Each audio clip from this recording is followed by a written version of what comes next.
All right, man, you're ready to go. Welcome to Race Time Radio. You'll hear from the best in Canadian U.S. racing this week. Grab a cold one and stick around. All right, you're good. They got a car in the wall. The starter tower has signaled. We're ready to roll. It's Race Time Radio and starts right now. Here's your host, Joe Chisholm. Keep that time around. All right, buddy, have a safe one. Keep her in one piece. And just like that, we are all ready to go. Good evening, one and all. Welcome to Race Time Radio, your 2-hour edition, all live tonight from the Race Time Radio studio. 2-hour edition, I better tell you what it is, right? It's Canadian motorsports with a dash from our American cousins just on the other side of that border.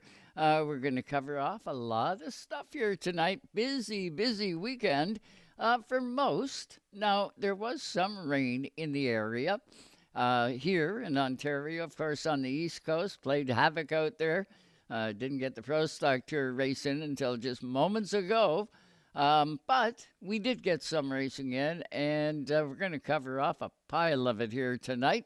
I personally was out of my own stomping grounds, back out to Sauble Speedway for the night, and covered things off there. We got some winners. Unfortunately, I missed one big winner. They ran 2 legend car races, 2 legend car features. I was told there was 1 feature and 2 heats, but I ended up only getting one of the feature winners. Andy Camrath was the one I missed, but we will get Andy on the show, guaranteed. Nice to see him back into a race car, but let me tell you who we got coming on the show tonight from a live guest perspective. Right off the top of the show, the guy did it again. Driver of the 52 down near London. Of course, I'm talking about Jake Sheridan in that 52. Pro late model for McCall Racing. It's one of the house cars. He went to victory lane at Delaware Speedway. Side by side is not even describing how the finish of that race went.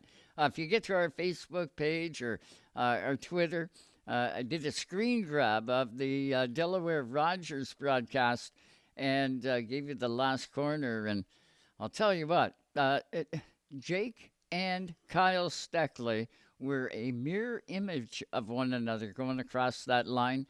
And I don't think it was by an inch that he got the victory, but it just amazing. Go back and watch the actual show. Rain did play a part in it. They were scheduled to have 2 features, and consequently, with the rain, they only got one of them in, but that one feature event was a doozy. Really good show. We'll catch up tonight with Jake Sheridan. Of course, he runs the asphalt side of the family. And over on the dirt side, his brother, Nick, driver of the 45 sprint car at the Big O. Nick went out there, got a brand new GSR car this year. It's the GSR powered, and Tricky Nicky put his sprint car in victory lane. Now it was his first 360 sprint car win at the Big O. He does have another feature win in a 360 car. I believe it was at Brighton Speedway or somewhere else. We'll check tonight. We'll ask Nick. It was reported on the broadcast that it was his first win, and then it was clarified after I had put the tweet out that it was Nicky's first win, but it was his second win, first at the Big O. Exciting night, to say the least. Ron Sheridan, dad for the 2 boys, got to be coming off the chip. They both succeed in one night. Just super to see. We'll also talk to Kyle Crump. You'll remember Kyle Crump. He was up here and won the Gold Rush, the Outlaw Super Late Model Gold Rush at Flamborough Speedway just last year. Kyle Crump, we've been keeping our eye on Kyle down south, and he's burning it up. He went to victory lane on Monday night last week. Of course, it was Memorial Day in the U.S., and it was Kyle Crump going to victory lane at Owosso Speedway, and it was the Memorial Day, I want to say that was the 300, something like that. It was Kyle going to victory lane. Excellent job. He had to be the restart king to get the victory in this one. And he did. So it was a good run. Chase Pensino was in that show. He did a great job. I think he come away with a fifth-place finish. But tonight we'll catch up with Kyle Crump. There has been big news over the last couple of months with Port City race cars. Of course, Gary Crooks has been flying Port City for a good many years. And just a couple of months ago, big announcement came out that Rette Jones was now going to be partnering with Gary Crooks and Port City race cars to add more resources and make the company bigger. And they did it. And tonight on the show, we got Mark Rette going to join us. We'll talk to him not only about his new venture with the chassis end of things, but of course, Rette Jones, incredibly busy. That is the team owner for Kyle Steckley's group and so much more. We'll talk to Mark Rette tonight. I did Sauble Speedway, as mentioned. We'll hear from some winners there. We've got some highlights from Flamborough Speedway last night. All the feature events. Pedal Power gave us some beautiful footage that will spin tonight. Get you up to date on that kind of stuff. And, oh, by the way, Lane Zardo, our Stewart's Hot Seat interview from last week. You'll remember Lane said he was preparing his grandfather's car, Bill, that passed away. He was preparing that car for race number 1. And that race, it was a hot rod car. That race happened to be the Bill Zardo Memorial at Flamborough Speedway on Saturday night. Well, Lane got the car done. They finished it off Saturday, early afternoon, late morning on Saturday. Got to the racetrack, got out there, qualified for the feature, was running, and trouble broke out. The bottom rad hose popped off the car. And he was in his own mess. He actually put that beautiful Dodge Daytona on its roof. You'll see what I mean as we get a little bit closer. But what do you say we get this show started, and we'll do that with the driver of the 52, the first winner, Sheridan, for this week. It's his third of the season. His name is Jake Sheridan. He joins us now. Jake, look at you go, man. You did it again. Good for you. That's right, Joe. Got to make it back on again. Another cool deal. Incredible finish. Incredible race. 17 to go. You were back there a little ways, but I was watching you and I was watching Arts, and there was a lot of forward progress. Kyle had another bullet under his foot. It was really going good. 17 to go. Caution comes out, then the red for rain. And put a dampener on absolutely everything. I didn't know if we were going to get the race going again, but luckily enough, the Speedway did their deal, got it all cleaned up, dried up, and you guys went back to green. And man, oh man, Jake, did you do a job? With 3 to go, didn't kind of look like you were going to be able to get the 22, but then you switched to the glide, you reeled them in, and take us through those last few turns. Yeah, absolutely. What a finish one night. I didn't know if we were going to get back out, but I was hoping we were, because I was pretty sure we had something for him there in the first half of the race. But it's a wild 17 laps, to be honest. We reset some tire pressure when we out there, and that's all we were allowed to do was tire pressure, and obviously, and still kind of impound, I guess, on a rain delay. But tire pressure and trying to make some adjustments with pressure and some staggers, and we did, and it worked good, but we lost some ride height, and we were in a rush all night. We were hitting the track pretty hard, so it was kind of holding us back there for about 10 or 12 laps, and I'm driving as hard as I could without hitting the track too hard that I can't turn, and watched them kind of just creep away. And then once we got some air pressure built up, it was all there, and I knew I didn't have a whole lot of opportunity to get it done. So, he was loose. He did a great job all night hanging on to the car he had for sure. And we were in the same boat, but we're in a striking distance enough that the hole opened up in the last lap there, and we were able to fill it. So we had some contact. We were rubbing side by side earlier, and it was a great show. I never used the bumper at all, and we raced great, and we were just side banging and rubbing there in the corners, and it was a great show. It was a great effort for the fans, and I think everyone did a great job, and it was fun to be a part of. It's always a thriller to be a part of races like that. Oh, Jake, on a half-mile speedway, with the banking that Delaware Speedway has, if you put two cars side by side at like 100 miles an hour, and you're only separated by maybe an inch, you are going to have contact. Like a little bit of contact, and that really was all there was. A little bit. Oh, absolutely. I mean, it's both sides. It was both sided. You know, we were both leaning on each other, and he's doing the best he could on his defensive side of things. And I didn't have a lot of time to get the job done. I think it was just, I mean, you know, two guys that you know, are young and doing a great job right now. And obviously, he's got a lot going for him. He's got a lot of racing down south, and he's got another really fast race car, and that's what makes it exciting. I don't know. That's what, to me, that's what racing is. That's what people come to pay to watch. And when I was growing up, that was every Friday night at Delaware watching, you know, late models there. So.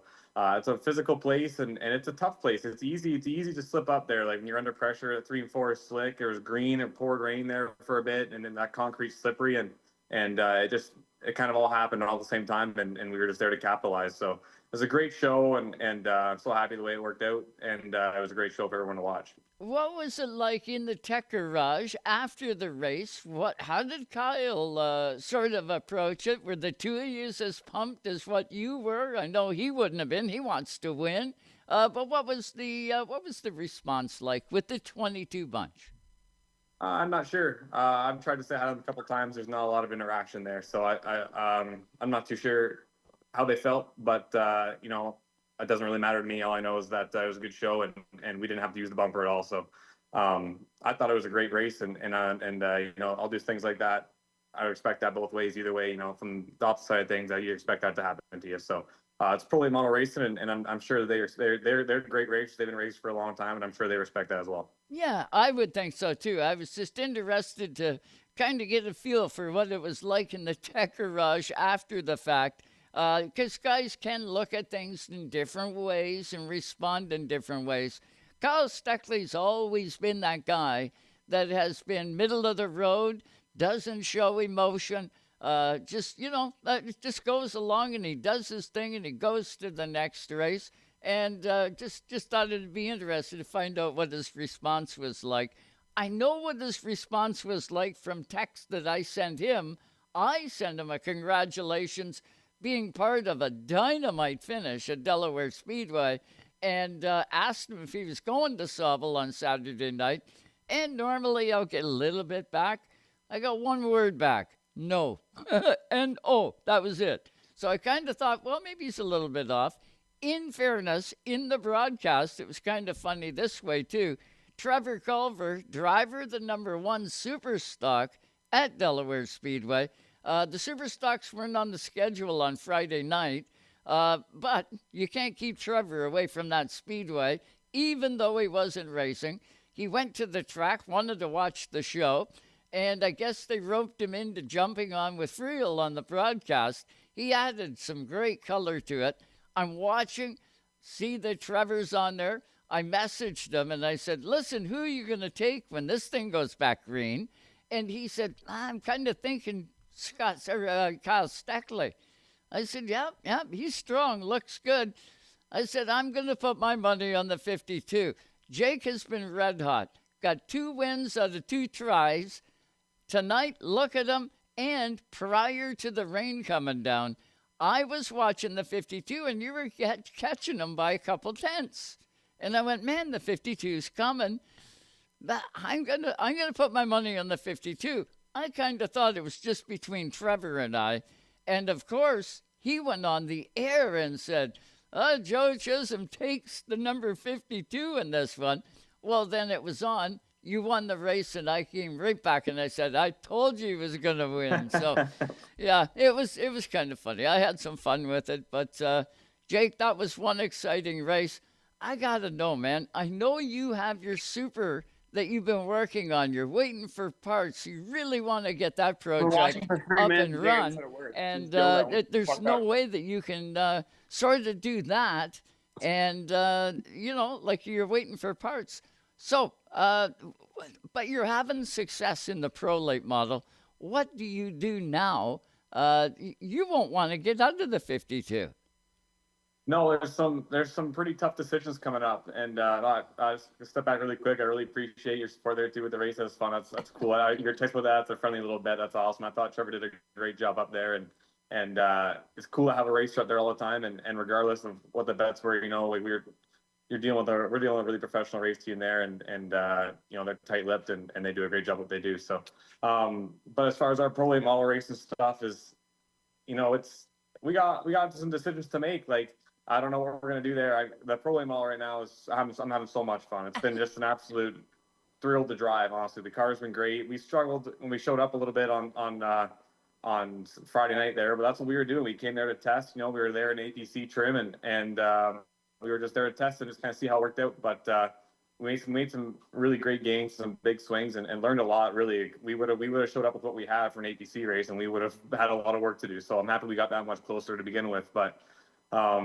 we're just going to keep it going for now. I think we're at the point where if we don't start getting a super motor here, right now, then we're probably going to take some of our super funding and continue on with our pro stuff. And we've been checking around, and our partners and our sponsors have been so helpful and so supportive. And they're there for different reasons too, other than just sponsoring one singular car. They're there, to make a great effect in the community and for us to do our job and for us to, put on a professional image. And I think we've been doing a great job of that recently. And Raptor Filters and Pride Seeds and Vibrant Farms, Reynolds Trucking, especially Reynolds, that guy's the biggest race fan I met in my entire life. He doesn't care if we're racing bone stocks or we're racing, a nationwide car. He's gonna put the same effort in. So I think they're all happy with that. I think if we gotta run this Pro Lane Mall for a bit, we're definitely gonna be more than happy to. And we're going to Flamborough here because we don't have a motor coming this week. So we're gonna head to Flamborough and we're just gonna do the best we can. It's been a lot of fun racing without any pressure. Like we're not racing for points really anywhere right now, and we just come and hit the misses of the races that we want to go to, support the big shows. That was part of the deal going to Delaware too. The intent was to put on 2 full paying races for one person. You got to support that as a racer. The racetrack's doing a great job and a great thing, and they're putting a bone out there for you to come and support. So that's what we're gonna do is support those races and those events, and that's been working out well. We've been having a ton of fun, and it's fun to go to races like that. So we're just gonna keep on digging, playing it by the week, and I've never really done this before, so just going one at a time is cool, and where I can get off work is tough. And I've been getting lucky squeezing races in between work. I worked in Toronto on Friday and got there half an hour before practice, so it was just worked out really good. And it's cool, it's fun, it's a thrill, and I can't be more thankful for all the help and support while I'm gone, and to fill up this kind of crazy unknown schedule has been huge, and all my guys have been so helpful. So we're just gonna keep doing that, and I'd love to give you a more straight answer, but I'm just kind of chasing the tail in circles here right now. We're just going to keep showing up where we can and see how it goes. With Jake Sheridan, 3 big wins to start 2025, and like he mentions, it's like no pressure. It's cool to see, Jake. Been following you for a long time, and I know that Lady Luck has kicked you in the teeth a pile of times, and it's kind of cool to see. When it's not all luck guaranteed, it's a lot of hard work, but it is kind of nice when Lady Luck shows up and says, okay, I'll give you a pass this time. And you have success, and to have the success that you've had at the beginning of this year, it's got to be a nightmare trying to figure out, now, do we miss this race? Do we change our focus, even though the drive, and there's no doubt about it, you don't put a super late model together on a whim. It is a major undertaking, but it's as big a decision to step aside from the success because you never know, right? You'd look at it, if you didn't go to that race at Flamborough Speedway coming up, you would never know if the drive for 4 would continue. Could it have, So you're going to get the answer. Fans are going to get the answer. And that is the cool part. Really cool. Absolutely, and it's fun. I mean, if it works out, it works out. It doesn't, we're just going there and have a good time. And we've been there, we tested, we had a good piece, we got some great gains, and we'll see how it is. So like I say, I'm gonna miss a couple events later in the year. I'm gonna miss a super late model race we had planned later in the season. I got to be the best man for my really, really good friends growing up at the wedding, and that kind of stuff we're not gonna miss. So it's just been, it's been kind of a whim, but it's a great problem to have, to be honest with you. It's to have these conflicts and to be succeeding and not know where to go back to. It's cool. It's kind of has happened to me for quite a few years. So it's been a long time since we've been having fun like this. So we're just going to keep doing what we can. And as long as you're there with people you like, it'll come itself. Well, and dad, of course, to both Jake and Nick that we're going to hear from in just a couple of moments, is Ron Sheridan. Iconic driver, 52 from Delaware Speedway and all points in between, ran NASCAR Canada, and Ronnie has done a ton. What's it been like hanging out with your dad he must be just grinning ear to ear with having you winning and having Nicky have success too. When he gets a chance, he's smiling. He's happy. He's been huge. I couldn't do any of this without him, especially recently. He drove the car to the track for me in Delaware on Friday. Did the same for me at Flamborough when we raced there 2 weeks ago, and so appreciative, so supportive of that. And I think he's just having a great time. We've been kind of, like I say, it just seems so much more laid back than it normally has been. We have had time at the racetrack to have a sandwich and smile while we're there. So it's been good, and I think he's enjoying it. You can't ask for much more. I mean, he's got a loving family that we're all together doing the things we love to do, and it just works out that this year we've been most succeeding. It's hard for one of us to succeed. You know what I mean? It's a tough sport. It's a cutthroat deal, and it is the highest of highs, highest of lows, right back to back, and it's tough. And any racer will tell you that it's not a sob story. It's a tough deal to keep going at this level. And Nicky has been knocking on the door for years here, and he's got that 360 win, last year, and he had that, whatever it was, 4 seconds in a row maybe, or something like that, Ohsweken, and he's just been on fire, and he does that all himself. Like, that's been him doing that, and selling parts and putting setups in guys' cars and working on some big names cars, and he's done all that himself, homegrown, and I think Dad's super proud of that too. I'm super proud of him. He's done unreal, and this weekend an ESS win is huge, man. That's a lot of cars, and that's a pretty big event to take the crown of. So he's doing amazing. I appreciate his support. He helps me so much, and bright future for him, and we're having fun doing it together. Jake, final question for you tonight. We genuinely appreciate your time, especially after bugging you every Sunday for the last month. Your dad had a very successful career behind the wheel of every race car that he has driven. Do you know of a time where Ron put together 3 in a row, like 3 main events, where he won 3 of them? Yeah. He'll probably be with Nicky. You might have to ask him. I'm sure. I know he had a year like we had right now here in the CASCAR stuff. He said he wasn't going to run for points full time.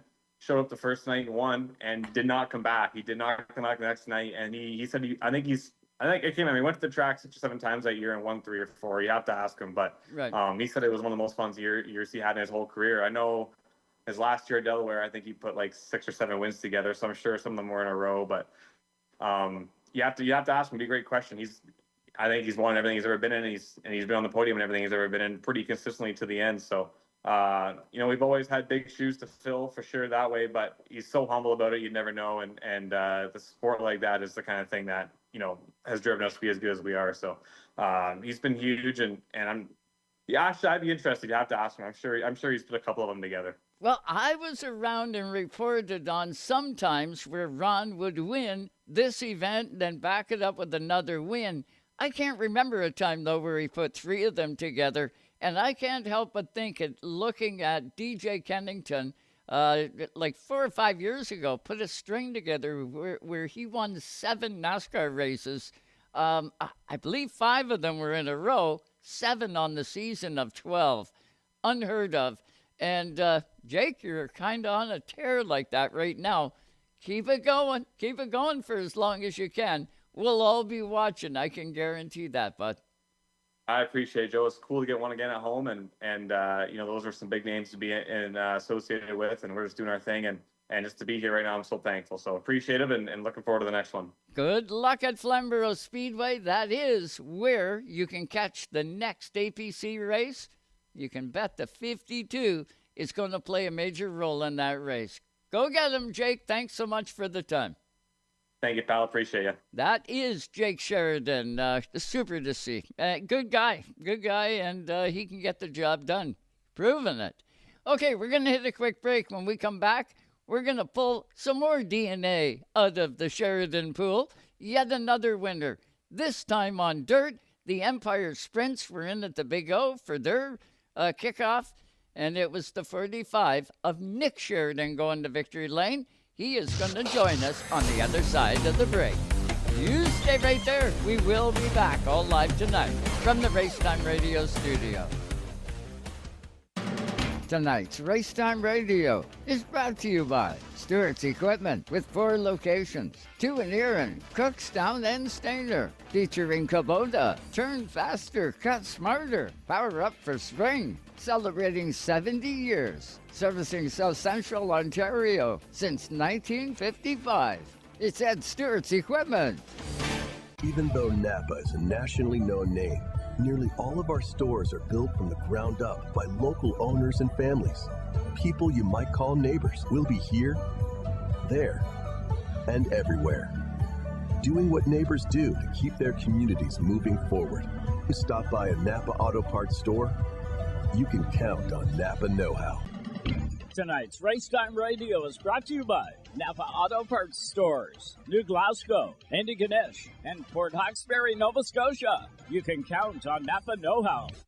The NASCAR Canada Series is on REVTV, Canada's only national touring series, featuring the best drivers in the country, racing on challenging street circuits, ovals, and road courses. The NASCAR Canada Series on REVTV. Brought to you by WeatherTech Canada. It's time for over 30 years, Quick Fire Starters have fueled this sport on and off the track, making lighting your campfire as easy as 1, 2, 3. There's no need for kindling or paper. Just pop your Quick Fire Starter in the pit, add your wood, and presto, you're a pro. Quick Fire Starters. No harmful chemicals and guaranteed to light your fire every time. Quick Fire Starters, the world's best fire starter. Going sprint car or modified racing? GSR chassis are for you. With countless hours in R&D, engineered data, and telemetry, GSR chassis are driven to win with the best materials, handcrafted by qualified technicians. Manufactured to precise specifications. Every GSR chassis comes with technical support. Chassis are sold as a roller or turnkey, ready to take the green flag. To beat the best, you need the best. With GSR chassis, there's work and there's fun. Both require the right equipment. Since 1955, Ed Stewart's Equipment has specialized in both, with a full lineup of Kubota, Honda, Stihl, New Holland, and most selections are in stock, ready to go. With 4 locations to serve you, 2 in Erin, Cookstown, and Stainer. It's Stewart's Equipment. With the right equipment, work can be fun.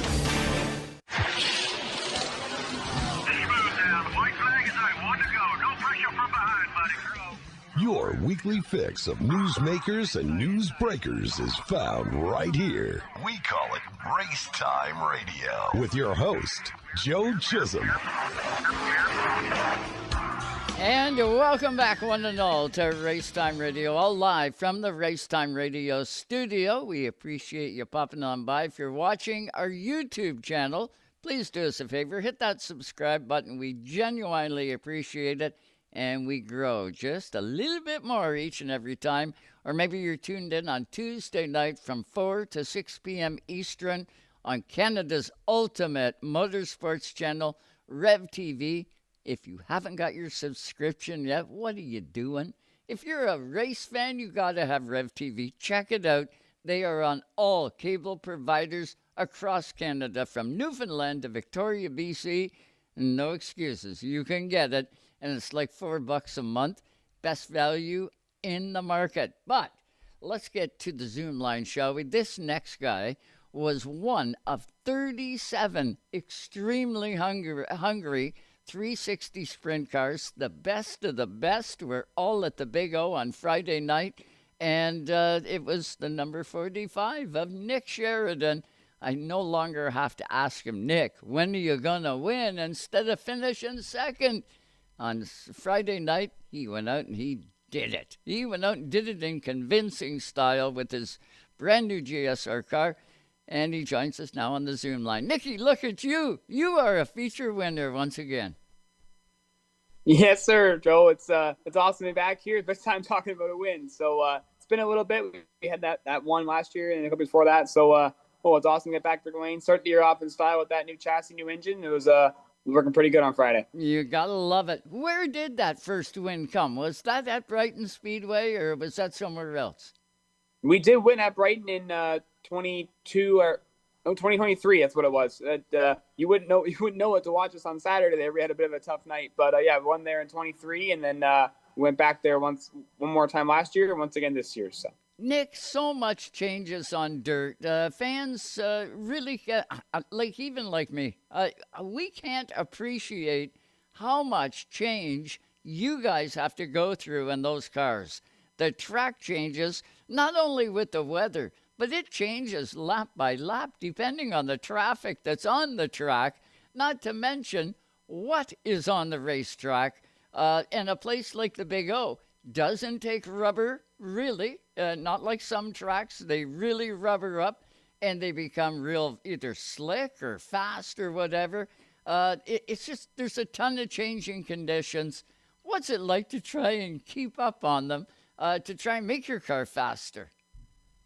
It's not easy, you know that. It's something different every week. So I find I think what happened in our case is we go to Ohsweken a lot. We understand what happens there, so we're kind of more prepared. Even when you get guest divisions coming in every night, it changes a bit, but we kind of have a bit of a clue what's going on. And then for me, at least, we went to Brighton on Saturday, and it just threw us right for a wrench. We were kind of struggling, and we had a little mishap in our heat race there. It kind of had to make us go to the B main, and it took rubber on the bottom at the end of the race. There wasn't much, wasn't a whole lot of passing. We were just kind of biding our time to get to the end. But it's a lot of it's very different every time you go on the track. We've had this, my dad and I used to get in these conversations all the time. We'd go out and win the heat race, and I'd come back and I would change like a spring and a shock. And he's like, what are you doing? What's wrong? And I'm like, no, it's just as the track's changing. But we've grown a lot since those days, and you're always adjusting to keep on top of the track for sure. Well, I watched Friday night, and anyone, please, if you've never watched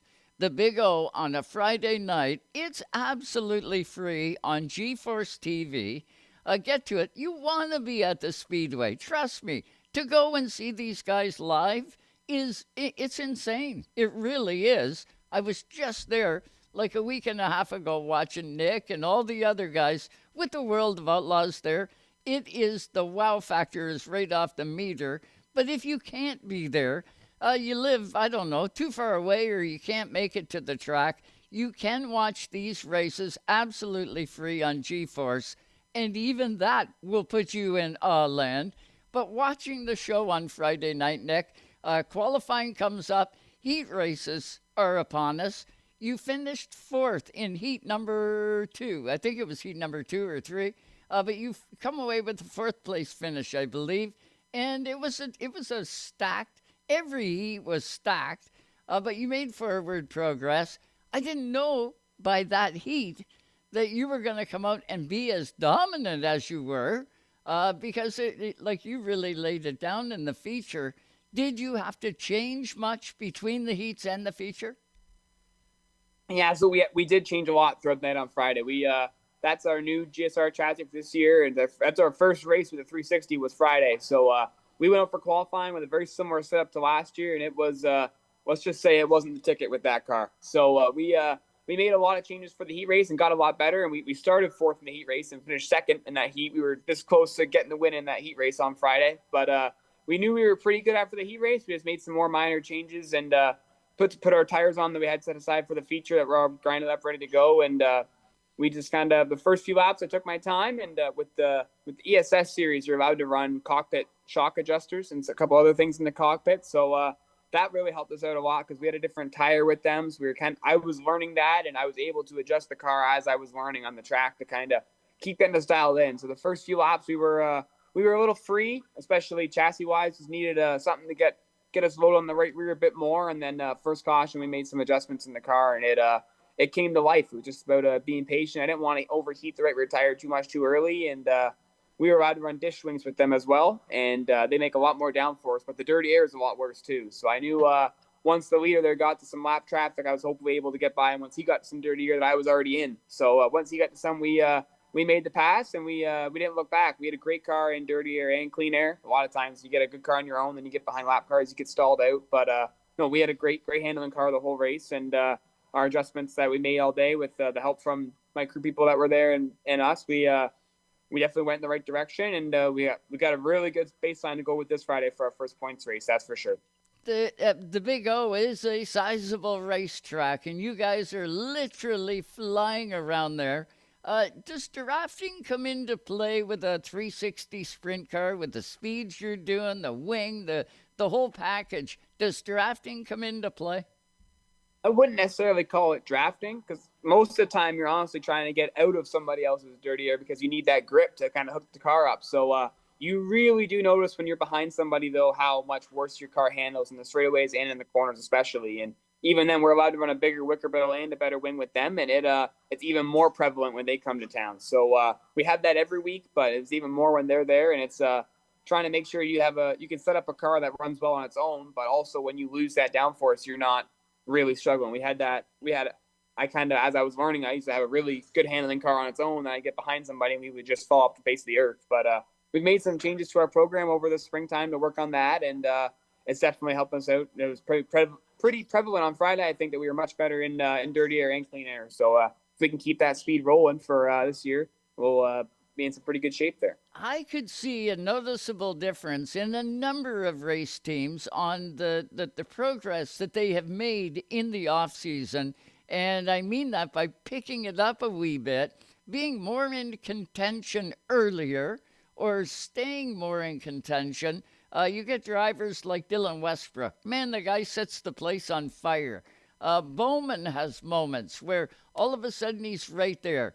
You got the Turner boys. Like, they're incredible to watch. Add you in there, and then throw in a lot of the stars of the Empire Sprint Series. And you cannot sit back and say, oh, yeah, this guy's going to walk away with this one tonight. It just simply doesn't happen. But do you know, Nick, as a driver, when you're in the midst of that race, do you know or have a feeling, man, I got this. I got it. I can feel it. Sometimes you do, for sure, but there's some amazing competition at Ohsweken every week. I've said this many times before. Some of our local guys could put up a pretty good fight to some of the National Series touring guys, and it was pretty obvious at the Road of Outlaws race when a lot of our local guys made the show. Not only made it, but Dylan Westbrook went to podium. A lot of guys were running well, so I know Dylan ran away with a lot of races last year, but there's so many good cars. It's you really never know, and it's hard to be comfortable because you have no idea where anybody is behind you. So it's funny. I do have that feeling sometimes, but Friday it was not the case. I was very comfortable all night, but I just kept thinking to myself, how am I going to lose this race, right? What's going to happen now? We've been in this position so many times and we haven't got the win. What am I not prepared for? It's going to come this time. So I was really a little nervous, but just trying to make sure I covered my tracks and didn't make any mistakes and through the lap traffic. And we had to get by them quick because we had Poirier was coming after me when I was running second. He was right there. So I figured he would have snuck by with me, passed on and been right with me. But watching the replay, we had a bit of a gap on him. I didn't know that at the time, but and that's the thing about sprint car racing that I love as well. In dirt racing in general, you never know where anybody else really is on the track. So you just you got to give it your all the time and hope it's enough. And if it's not, then you change up what you're doing for next week, I guess. Yeah, the only tip that you get is the leaderboard. If you have enough time to check it on the way by in turn 1 and 2, unlike your brother, they have full radios in the car. You got a spotter. You got all this input information. You guys in sprint car, you don't get that. I believe you've got a one-way, right? You've got a receiver, it is? Yeah, we have race director telling us when there's a caution or a checkered flag coming out. But really, that's all they say. That's all you know. So you're trying to look up at the scoreboard all the time. But it's the sprint cars are honestly almost sometimes they can be harder to handle on the straightaways than they are in the corners because they're so much stagger and the wings that are designed to turn left, right? So they're hard to make go straight. So it's you're doing everything you can to go down the straightaways. Sometimes it's hard to look up and look back down at your at where you're going. You don't want to miss your marks or something like that. So it's tough. I kind of had a rough lap count in my head, and I knew we had a bit of a gap, but you can never be too comfortable. You make one little mistake in lap traffic, and especially at Ohsweken, it's a lot of ground can be made up in a really short period of time. Like if you're watching on Friday, we made up like 7 car lengths in one corner on the leader. So it's you never really have a comfortable amount there. You're just going as hard as you can all the time and trying to make sure you're the first one across the line. We're with Nick Sheridan. He is our Stewart's Equipment hot seat interview. He's got to be the hottest driver out there, pulling off what Nick did on Friday night, and then off to Brighton Speedway on Saturday night. Didn't quite have the finish, still finished 19th, which isn't a bad thing with the competition. Nick, was there the same cars that you raced on Friday night? Did they all go to Brighton on Saturday night? I'd say there was about 24 of the same cars. Then we had a couple extras came up from the Brighton area, and we still had a good field. There was 28, 29 cars there.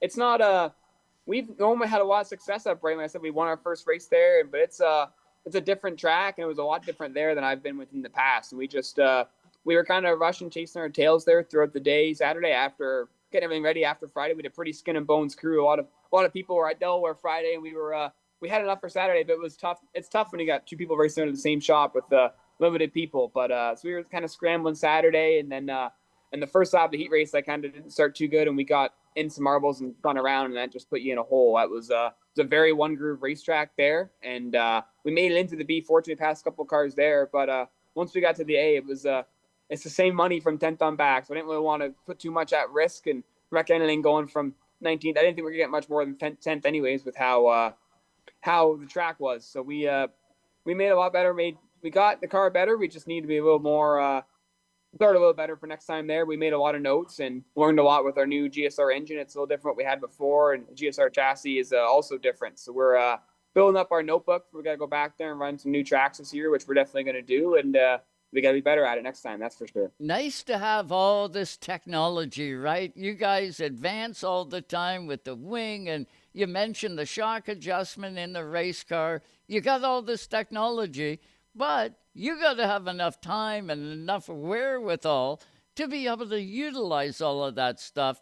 And still, by the way, you got to run the race at this crazy speed that you guys are doing it. Nick, when I see you at the asphalt track with your brother, when you're not racing, you're the tire specialist over on that side. Who's your tire specialist when you're at the racetrack and running dirt? My tire specialist, it's me or whoever else I could find. Actually, it's funny. I had a friend of mine come over and grind my tires on Friday, and a different friend come over and grind them on Saturday. So we just do whatever we can. It's just kind of grab and help us we can from the pits. It's awesome that we have a lot of supporters with our sprint car team, and it's awesome that I'm able to help my brother with his late model program. He's obviously lighting up. I know you guys was talking to him. I was listening there a bit too. So he's doing a great job. We got a lot of help with him. It's through McCall's and a lot of his people to help him, and he comes and helps me when he can. But it's such a busy time of year for all of us between work and racing and that. It's tough. We got pretty skin and bones crew sometimes, but we all do what we have to do, and he does a great job. Our team does a great job, and we make it work. Is there a big difference, Nick, on asphalt? If you get a new set of tires and you're halfway through the race, man, you're Superman if everybody else is on the tires they started with. How about in sprint car, 360 to be specific? How much drop-off is there in those tires? Is it a bunch, or do those tires sort of hang on and there's a little difference? You know, it's not as much as an asphalt car, but you can never beat a set of new tires ever. I've never met a form of racing where you can't beat a set of new tires. But an even bigger aspect in the dirt racing we found is the grinding of them and the how you prepare your grooving and your siping in your tires. That's a big thing. So if you haven't kept on point with that, we can take a used tire here and do our hour of grinding and whatever else we got to do, and it can be just as good as a new tire once you've done that. But you got to do a lot of work to them on the dirt tires. It's a lot different than an asphalt car. You're used to just bolting on new tires and going and winning or running well, right, when you put new tires on. But there's a lot more labor behind the scenes, the dirt tire, but they'll last a little bit longer, we find, at a lot of tracks. Brighton, not really the case. It's a little hard on tires, especially when it takes rubber there, but their staff did a great job. The show was run very quickly and well. The track was prepped up pretty good. We just missed the boat. It was a little tough in the heat race, and it was tough. We were starting too far back there, but was a good weekend there. And the tires mean a lot in any race cars, but dirt car especially with how you prep them up. Yeah, it's a real art. Something I was looking at when I was in the pit area for the World of Outlaws. Each team, all the way down, I would see guys with it looked like a buffing wheel, and then I seen guys with I seen Stuart Friesen actually working on his car, putting grooves, I think, or cleaning the grooves out in the tire, and it was just something that I took note of. Not being used to that in the dirt garage. Kind of cool to see guys doing it. Is there any such thing as doping the tire in dirt? Do they do that? I know it's a no-no, but guys do it on asphalt. Do they do it on dirt? That's it's a loaded question. There's been some people who have been caught with it before. It's once again, doesn't matter what kind of race car you're driving. I think it's definitely an advantage. We don't do it. We've been obviously there's been a couple instances people have said we've been doing it, but we don't do it. We just grind them up best we can. And I think around here we're pretty good. We got a lot of good competitors that do everything by the book and legally, which I think is great. We have that around here. We had our Sprint Car Nationals last year. All the top 3 were our local drivers, and all our tire samples got sent away to be tested in a lab for softening and like that, and they all came back clean. So that's a great way to clear our books for Ohsweken. There's been some other people come up there and say that us Canadians are all doping our tires, but that was a good way to clear the book. And I don't think anybody around here is doing it. It definitely is an advantage, just like in any form of racing. But it's if you grind them up properly and do that stuff properly, it's you still got a good tire. Well, and I guess if you were on a track that took rubber, that's when that part of it would actually come in, I guess. The Big O isn't that track that takes a lot of rubber to lay it all down. Pretty exciting stuff, Nick, to get that win. The sponsors got to be coming off the chip to have that win at the beginning of the year, really. Yeah, they're all very pumped. We got a lot of people that help us out in this program, and it would not be possible without any of them. We put a lot of our own money into everything we can, and we're doing everything we can. My dad and I and our family and the sponsors. We would not be anywhere near where we are without them. We've had Pride Seeds and Vibrant Farms on the car for a long time. They're super pumped. We got that win to start off the year. Larry Reynolds and Reynolds Trucking. He was at Brighton on Saturday to watch us. He's been sponsoring me for 4 years. He never watched one of my races. So he just made it out there on Saturday. Too bad we couldn't put a better show on for him. But it was awesome. I was talking to him on the phone. He was there, and APC Auto Parts Center's there. Happy to be on board again. And with GSR and Glenn Stiers, he's really excited to we're getting into his program this year. And I think he was pretty pumped up on Friday, and we chatted with him a bit. And it's very excited to have his cars. They're beautifully fabricated cars. I love the look of this car, how it's built, how it's assembled. I'm very excited to be running it. And the motor from Terry Vince. Terry's been a great help. We got it in there, and he's been. I was talking to him on the phone all day Friday. Friday. Talking to him on the phone all day Saturday, and he's really helped us out. I think we're only gonna get better with that engine program, this chassis, as the year goes on. We get some more experience with it. Well, and that's really GSR. That's what they'd be looking for. They know they've got a product. The rest of the world needs to know that is the right product. And you go out and win races like you did on Friday night. That is the kind of stuff that the chassis manufacturers all want. They want to see their cars in victory lane, and it's a lot of hard work. But you got to start with the right stuff in order to be successful. And you definitely did that on Friday night, Nick. Awesome stuff. Where do you go from here? What's next for Nick Sheridan and the 45 team? What's next for us? We're going to be racing Ohsweken this Friday that's our first points race there, our first weekly points race. So we're going to be racing there for a championship this year. Do our best to hunt that down, and we're just going to play it by ear after that. We're planning on running the Empire Super Sprint Speed Week, first week of July, which is 5 races, 5 tracks, in 5 days.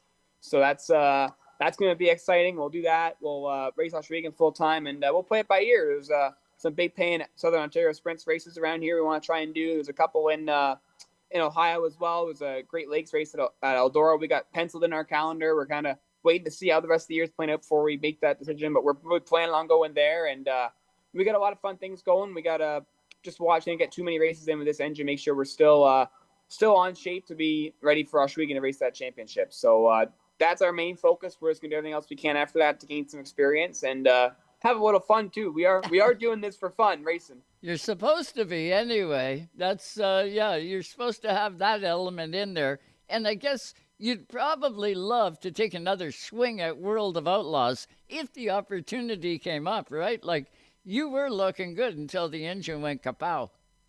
Yeah, for sure. That's a little unfortunate. That is, we purchased that motor, my dad and I. So that's here for us. We're sending it out to get it rebuilt next week or so. And if we get it back in time for the end of the year, we might hit up one or two in Ohio. There's a race I got circled on my calendar again at Sheridan. I'd love to try and make that if we can get it. But once again, we're still focused on that 360 championship this year. Where if we don't get that out this year, that's not the end of the world. We still got it. We're gonna have it ready for next year's Outlaw race, and hopefully dabble with it a lot more in the U.S. next year. We just we needed to get it here this year, and now we can build on it and get some more races in with it. And if we can go take it down to the U.S. next year, there's a couple nice touring series down there I'd love to run, and that's gonna be on our calendar. Hopefully we can get it done. Well, nothing wrong with that plan, Nicky Sheridan. Nothing wrong with that at all. It was great to see you get out there Friday night and have success. Keep it rolling. Keep it going. Get out there, have more success. You got to know that you're just the next guy with a target on his back. Dylan Westbrook wants to win every night. You got to know that. I did speak with Ryan Turner when I was down there for the World Outlaws. Man, they're fired up. All of those teams are. Such a cool scenario you guys have got going on. And to see you get out there and have success, good on you, brother. Keep it going. Thanks so much, Joe. It's I love being on the show with you. I like talking to you. It also means I won or did something right. So we're going to keep trying to win more races so I can be on here with you more often. And I think we got a good team behind us this year with Tate, who's my car chief. He's been with me for a long time. He works hard. And my dad and my brother and Mike and Gabby and whoever else I can get to come with us to the racetrack. Really, that's willing to get some work done. So it's we got a good team building up here. We were really starting to click at the end of last year. We can just get this new engine, take that momentum into this year. It's going to be hopefully we're a good force to be reckoning with here. You are going to be, I guarantee it. Nick, thanks for the time tonight. Our Stewart's Red Hot Seat interview, Nick Sheridan. Thanks, bud. Thanks for having me on, Joe. You betcha. We are going to hit a very quick break here on Racetime Radio. Still lots to come. We got Kyle Crump coming up from the U.S. We'll talk to him about his big old win. And we've got Sauble Speedway. I was out there. We got a bunch of clips from last night with the winners, Flamborough Speedway, and, of course, Mark Rette coming up. We'll talk Port City race cars and a bunch that he has going on. We got lots coming at you. We'll hit this quick break, and we will be back. The Canada Series is on REVTV, Canada's only national touring series, featuring the best drivers in the country. Racing on challenging street circuits, ovals, and road courses. The NASCAR Canada Series on REVTV. Brought to you by WeatherTech Canada. Okay, that was a real quick break. Now we're going to hit the other break that is going to be a couple of minutes, and then we're going to be back with you. Stay with us all live tonight on Racetime Radio.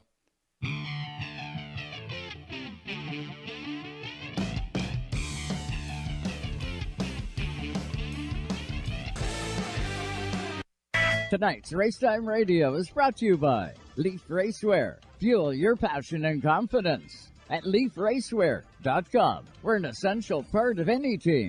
The IMSA WeatherTech Sports Car Championship is on REVTV.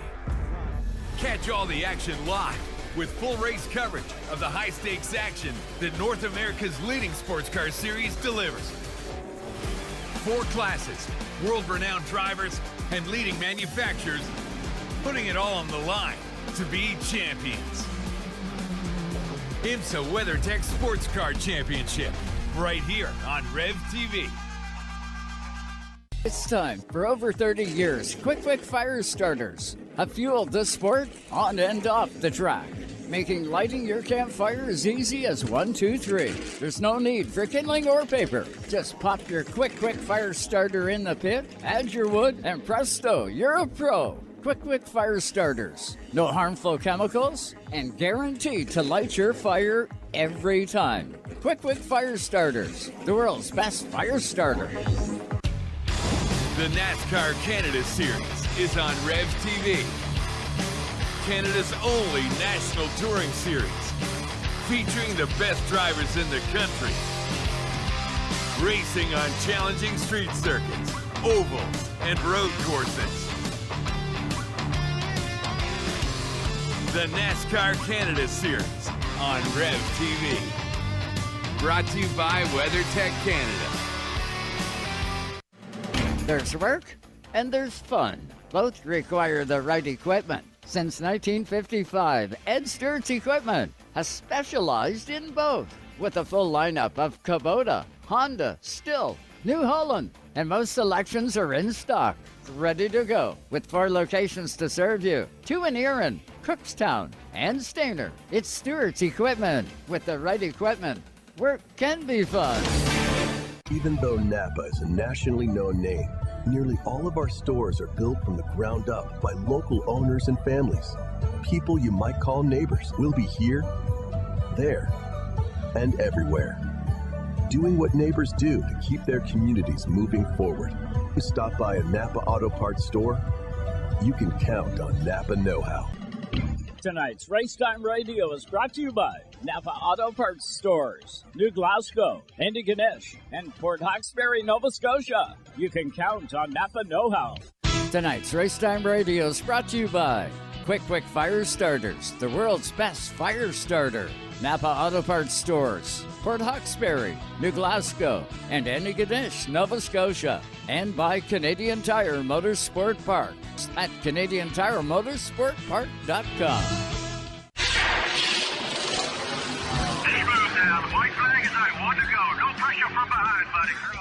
Your weekly fix of newsmakers and news breakers is found right here. We call it Race Time Radio with your host, Joe Chisholm.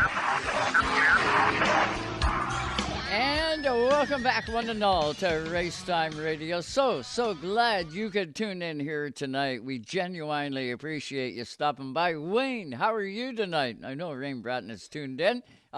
We chat back and forth every now and then. And he did remind me, and I did see it, that Mike Eddy passed away last week, and all of our thoughts are with the 88 Polar Bear and his family. Terrible stuff, but Mike Eddy was one of those guys, right? He would wow a lot of race fans. You got to know Junior Hanley would race that guy, and there was so many when you look back in Junior's day. I did see Junior last night at Sauble Speedway. He was there with Dwayne Baker with the 48 car, and Dwayne led some laps in the 50 at Sauble, and then something happened. He pulled off the racetrack, but I digress. But just thoughts and prayers out to the Eddy family, and he will be missed, I can guarantee it. Now, Flamborough Speedway was up on Saturday night. They had some fun down there. The weather parted and racing resumed. It wasn't a good day for our Stewart's Hot Seat interview from last week. Lane Zardo was out on the racetrack, and he got that Super Bird ready to go, his grandfather's car, and it was the Bill Zardo Memorial Night. Consequently, didn't go real good for Laner. He was out there, the bottom rad hose popped off and did a full dump under the car. And that is just like ice. I don't know whether he had maybe a titch of antifreeze in there, still early in the season. One never knows, but he did get loose and got it up into the wall and consequently flipped the 48 car. He is okay. I was texting with Lane, and I know Sue either spun it or is about to spin the clip, and we want to thank Pedal Power. Ingrid and her husband do a phenomenal job recording everything on video, and of course it's all uploaded on Pedal Power, and you can see the results. She is so good, man. She picks out stuff, and she catches those magic moments that racers don't like to see, but I know the audience likes to get another chance to have a look at how that all happened. And it did flip over. Also, in that same incident, 2 cars back, Steve Book, he also got into the fence and he rolled his car. They had 2 on the roof in the same instance, and same thing. Steve Book's okay. The cars, they need some repair, those guys. And, both of them are pros. They'll get them back together and get back out there. But kind of a tough deal for Lehner. You never like seeing a car over on its roof, but that's why they do a good job putting those roll cages in and making sure those welds are all correct for times like that. And it happens, and that's why they have them. But some of the other results, let's get to some of them. In the Oscar Modifieds, it was their first night of the season, and going to victory lane was Jason Keane. He took the checkered flag. Right in behind him was the 46 car of Steve Trendle. They were 1-2 across the line, so those guys got the modifieds done, and I guess they would be, Jason Keane would be point leader. I want to say Jason's name came up last week or the week before with another win, I believe, Canadian Vintage Modified. I could be wrong in that, but good on them. The modifieds were up and running. Then it was hot rod time. The hot rods were on the racetrack. It was the Bill Zardo Memorial Race. Going to victory lane, it was a real battle to the line. Tyler Hahn wins the race. And I can't remember who was in second place there, but man, they were going at it for the win. But the 2 car ended up going to victory lane. So good for Tyler Hahn. Those guys, him and his brother Dan. Dan has Can-Am Midget, and I want to say he's got a super stock as well. So they run a lot of hardware out of those shops, and they're busy guys, but fruits of their labor. They get the checkered flag at the end of the night, so pretty cool for them. The Canadian Vintage Modifieds were also at Flamborough Speedway. They ran their feature. Again, a real knot at the front of the field, and it was Mike Pod going to victory lane. But I can remember hearing the announcer guys saying you could have taken a blanket and thrown it over the top 5 guys. So it was very competitive racing with the Canadian Vintage Modifieds. Back in the day, they used to be called the hobby cars. Gary Elliott, was a major part of that deal back in the day before he got into a late model. But he and his son David did a lot of race winning in the Canadian Vintage Modifieds, but good to see those guys. In second spot was Ricky Williger. He ended up finishing the race up second. It was quite a show for those guys. Up next was the mini stock class, and I get confused. We got mini stocks, we got bone stocks, we got pure stocks, and they're all the 4-cylinder variety, but they all have their place, and they all have division status. So it was the mini stocks that were up. Going to victory lane, the 16 of Thompson gets the win. In second spot, it was Matt Young, and in third, it was Tyler Lewis. So those were your top 3 out of the mini stock class. They do a great job. Been to Flamborough Speedway a number of times last year, helping out, broadcasting the races, and they put on a show. They really do. Really cool to see. Up next were the pure stocks, and they looked like they had more cars than what they did in the mini stock, but I didn't count them.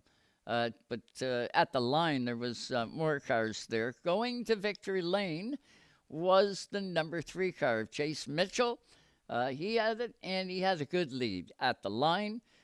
In second spot was the 17 of Spencer Rydell. And in third spot, the 73 car of Rick Mitchell.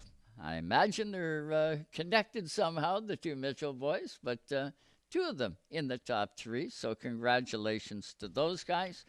What else we got here? And pedal power. I got to say it once again. You want to see the races from Flamborough Speedway from last night? you can go to Pedal Power on YouTube. I think it's Pedal Power 51.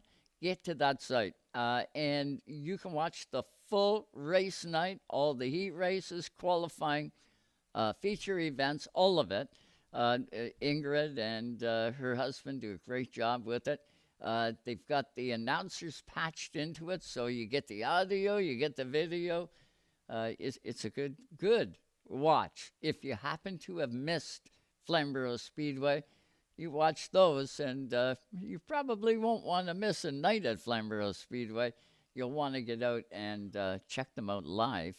If you can, that's the way to do it. Flamborough Speedway, just outside Hamilton. And it's a beautiful track. John Caselli, he and his brother Frank inducted into the Hall of Fame this year, the Canadian Motorsports Hall of Fame. They were inducted after, I believe Flamborough Speedway's been going like 53 years, something like that. They do a fantastic job at that speedway. And again, more improvements. They've got like a road course set up on the infield, and it's for the Waterloo Karting Club. And they run go-karts competitively, and there's like a ton of these go-karts. They do that on Saturday morning into Saturday afternoon, and then, of course, they wrap up and move out.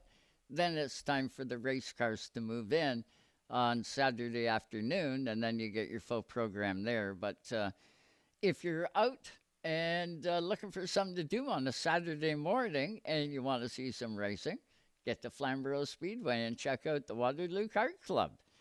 Don't know if there's admission. I don't believe there is. You can get out and watch some go-karts, some competitive go-karts. I would imagine they have different classes, and it would be interesting to go see. If it was a little closer to me, I'd be zipping in there to check it out. And maybe one day when I'm down that way, I will do that on a Saturday, go down early, catch the go-karts, and then stay for the night and watch whatever they have lined up for the card at Flamborough Speedway on a Saturday night. Next week at Flamborough Speedway is the APC Series. It will be a barn burner. A lot of guys out testing and running races, trying to get data and trying to get what they're going to need for that race. You'll see cars like the 83 at Dale Shaw. I believe he was over at Sunset Speedway last night, but I wouldn't doubt you'll see Dale Shaw. The 86 car of Billy Schwarzenberg will be one that'll probably be at Flamborough Speedway next Saturday night.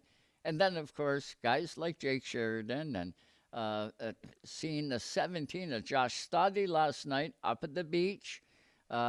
Baker was up at the beach.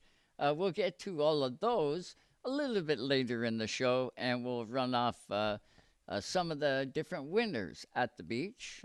I got them last night, and it's interesting. This time of the year, guys are trying to get the data to go out and run real competitive when they get to that APC race. It's such a competitive series now that you got to do whatever you can to try and get just that little bit of an advantage. And, well, guys, running up at Sauble, 50-lap race last night, and their APC race doesn't come up until August. There's two of them, but the guys were up there just last night trying to get some data and trying to get stuff down. Now, there is the Jeff Cassidy Memorial coming up at Sauble Speedway in June. I want to say it's the 21st. So, in fact, those guys that ran the 50 last night will also have their eye on the Jeff Cassidy Memorial that's coming up in June. But any of the ones that aren't attending that, we're doing so, trying to get the numbers to reflect when the series comes up in August. You can check out the APC schedule, get to United Late Model Series. They have the full schedule right up there, and you can check that out. We're waiting on Kyle Crump. He will join us here shortly. We'll talk to Kyle. He went to Victory Lane. It was Owosso last Monday. It was Memorial Day in the U.S., And Kyle went to victory lane. It was a JEGS Series race, dynamite race. They had a ton of race cars and good quality, a lot of competitors in that one.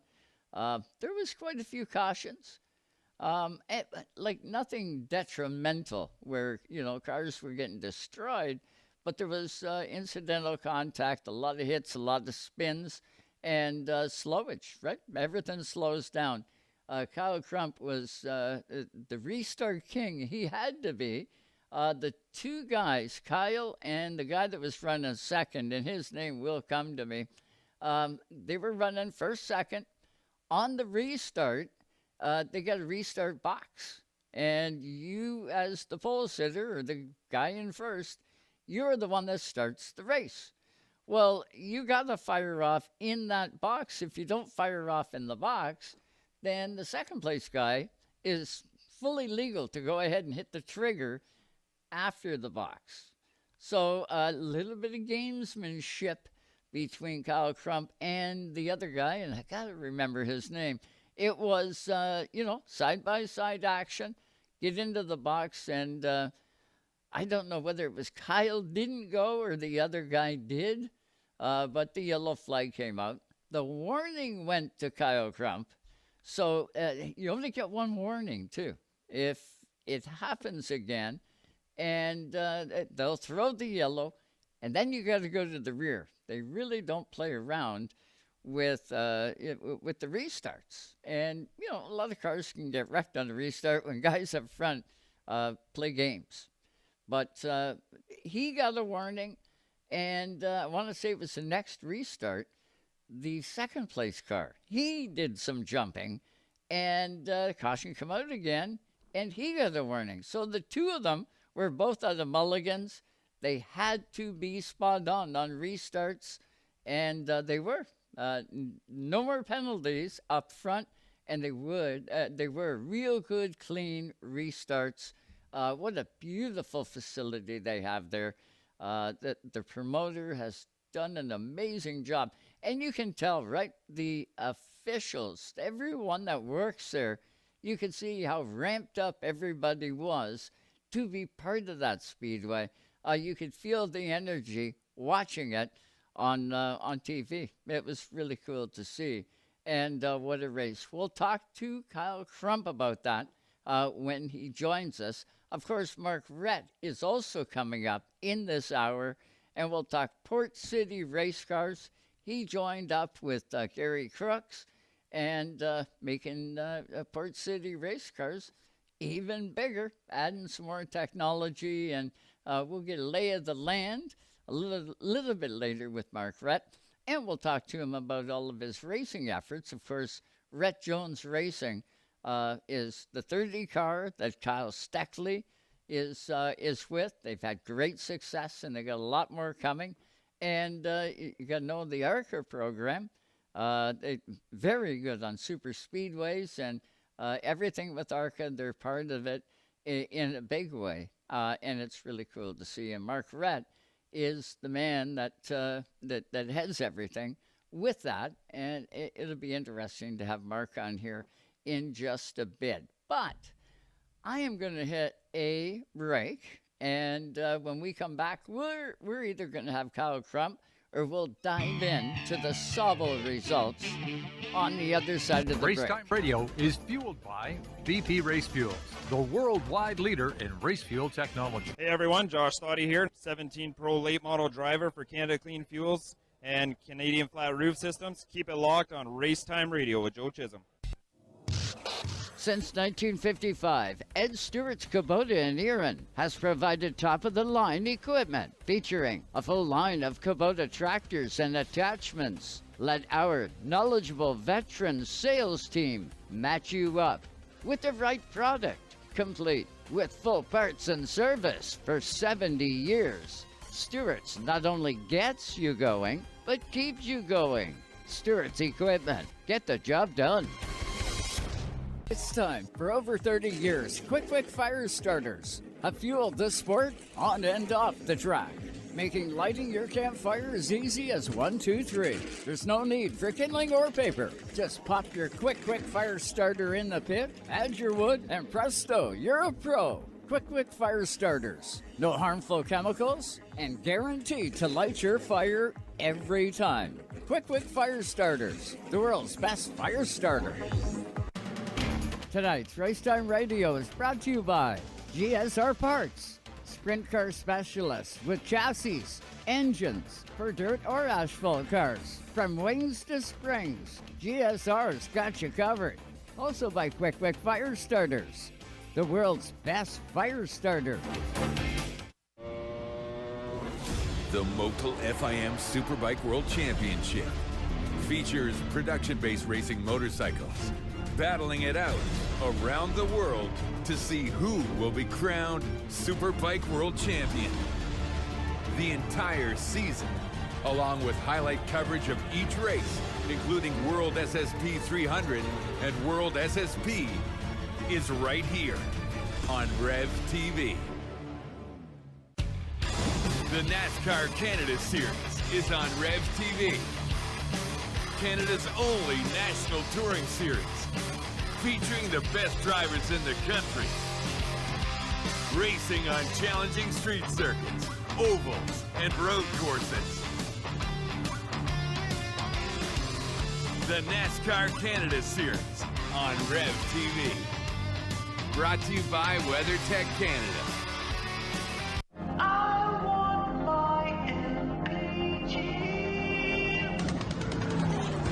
If you're looking for miles per gallon, you're definitely at the wrong place. Maybe a few channels up or a few channels down, you'll find it. But this is Racetime Radio. And now, back with your host, Joe Chisholm. And welcome back, one and all, to Racetime Radio. We're waiting on Kyle Crump, and while we wait for Kyle Crump, we'll get into some of the results, both at Sauble Speedway. Just before we do the Sauble results, I want to let you know that the Kenny U-Pole got under the green flag out at Scotia Speedworld. They tried twice to get this race done and underway, and it got rained out 2 weeks in a row. It got rained out again Saturday night, so they pushed it to Sunday today, and they finally got decent enough weather to get the race in. Going to Victory Lane was the 83 of Corey Hall for King Competition, and now he's got a bunch of sponsors on that 83 car. You'll remember Corey Hall. He went down to Speed Weeks and was the super late model down there and had real good success. Got himself a win or two and just about came away with the championship at Speed Weeks for the super late models. Just missed it by a tick. But Corey Hall, back on this side of the border, out of New Brunswick, of course, has got his Pro Stock Tour car ready to go, and he was in the field today. Started back a little ways. He didn't start right up front, but he did make it to the lead by about halfway through this race and went to Victory Lane. In second was the 2 car of Ashton Tucker. He's going to be full-time, Ashton is. Now, Corey's not looking at a full blast effort this year in the Pro Stock Tour. Ashton Tucker is. And he's going to be a force. Comes home with a second place finish today. And in third spot, another King car, the 13 car of Austin McDonald. Austin McDonald. And he came home third. Another one that is going to prove to be a winner multiple times in the series. Early in the race, the 54 car of Jarrett Butcher that we heard from a couple weeks ago in preparation for the Kenny's U-Pole 150. He was looking really good early in the race. I don't know what happened to the car, but it did fade back a wee bit. So maybe something went off. I don't know. But he would. He still come away with a top 5 finish.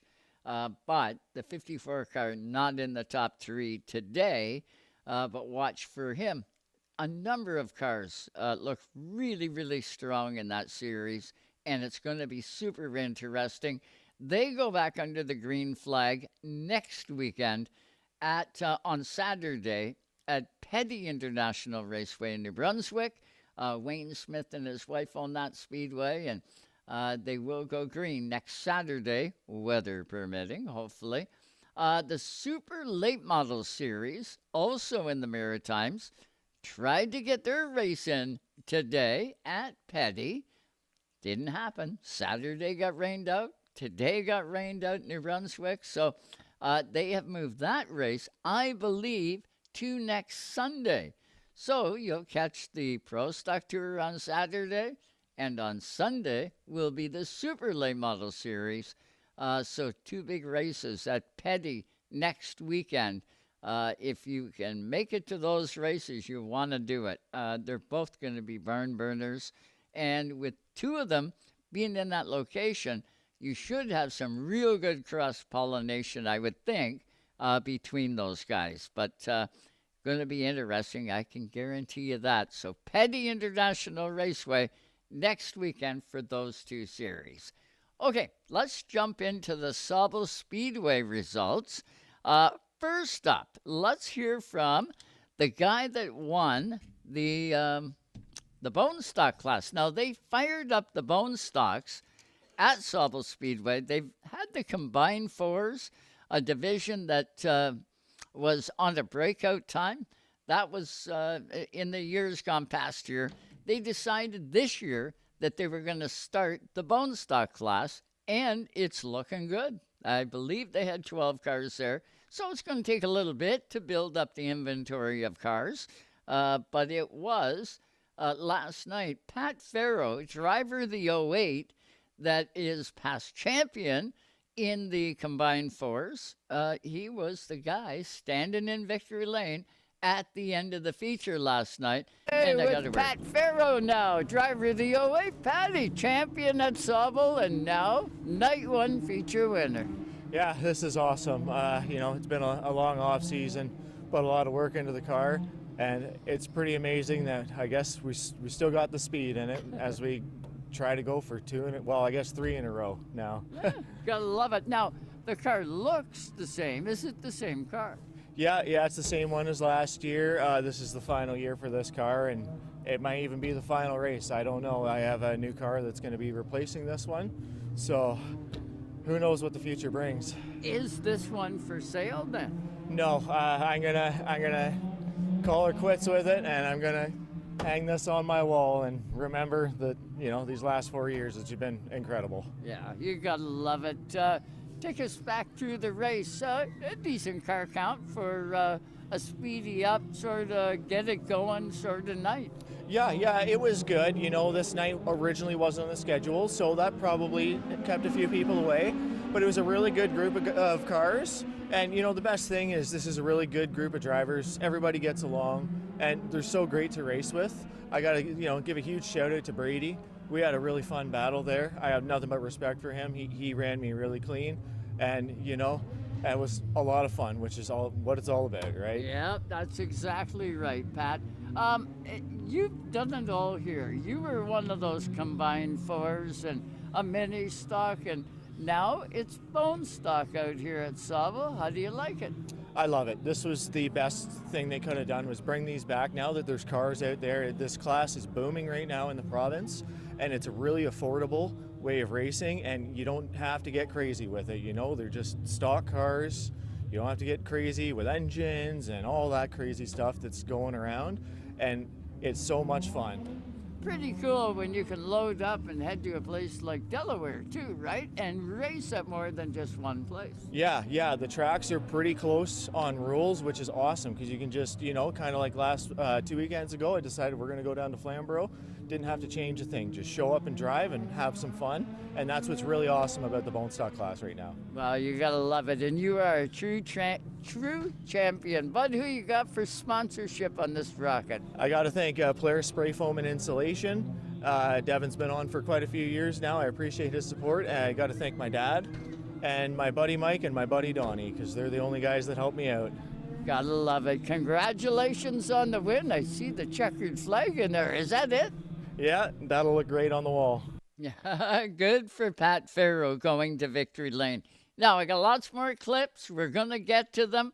But luck would have it that we have got on the Zoom line right now, Mark Rette has joined us. So that's we're going to take Mark right now, and we'll get back to the clips in just a bit. First of all, welcome aboard, Mark Rette. How are you? Hey, Joe. How's it going tonight? Doing fantastic, my friend. So how was your weekend?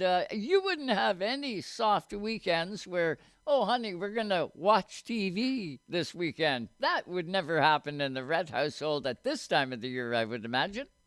Well, fortunately enough, after last week with the double, with the ASA race at Hickory and then Newport, and obviously running Cletus at Charlotte on Friday night, plus my son's high school graduation Friday night, I took the weekend off this weekend. Did you? Did a little honeydew around the house and took care of some things that I've been meaning to get taken care of before we get back after it next weekend. But that's hugely important to keep a happy wife is a happy life, and that's the way it goes.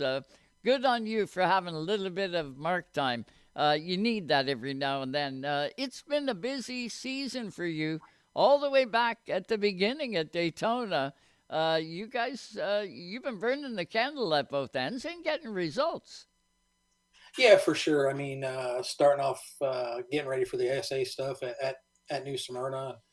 Cletus's deal was a last-minute deal for Daytona, and when we were taking Kyle, and so 2 cars there, 1 car at New Smyrna. It was a hectic month for sure.